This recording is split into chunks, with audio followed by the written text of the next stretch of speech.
My name is Brandon Lirio, and I'm a PNBA professional bodybuilder.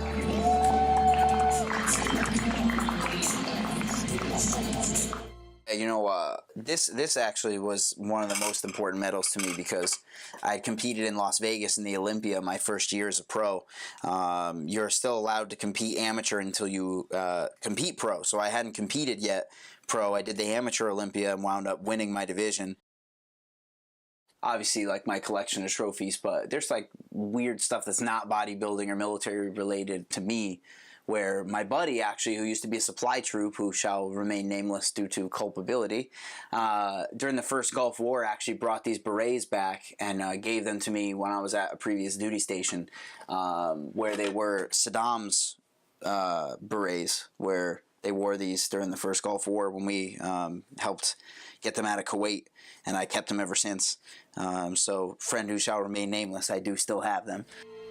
I will say, as much as I really wanted to be successful and make my mom and my stepfather proud, the strange piece of it was that I was still just some punk-ass kid with no direction, and I think that's why the military really appealed to me, was because it was a paying job where I didn't have to have a degree, I didn't have to be you know, relatively established by the time I went into this thing that came with benefits.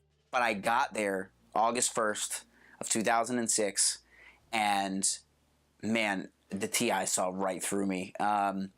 Everybody has that moment of, oh shit, what the hell did I do?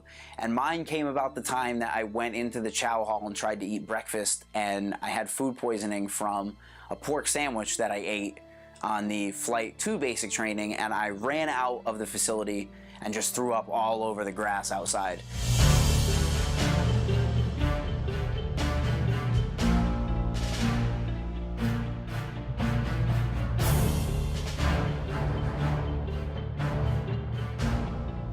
I can remember from a super young age that my dad, who is still around, was into bodybuilding to the point where it was an interesting topic.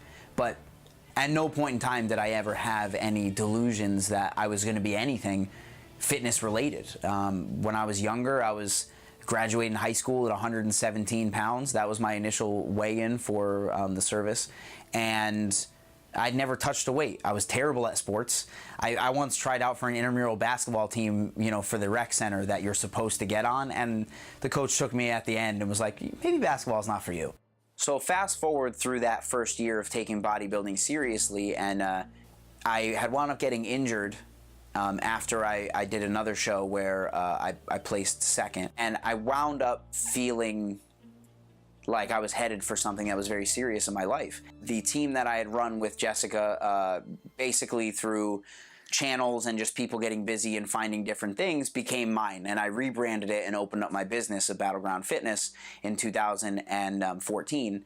And then as we rolled forward, I wound up competing over and over again until last year in 2016, I wound up going pro in Chicago, Illinois at the Chicago State Pro-Am, where I flew from Germany to compete, and I wound up going pro at that show and deciding that after that, I only wanted serious competition, and I wanted to make bodybuilding and my business of Battleground Fitness my whole life.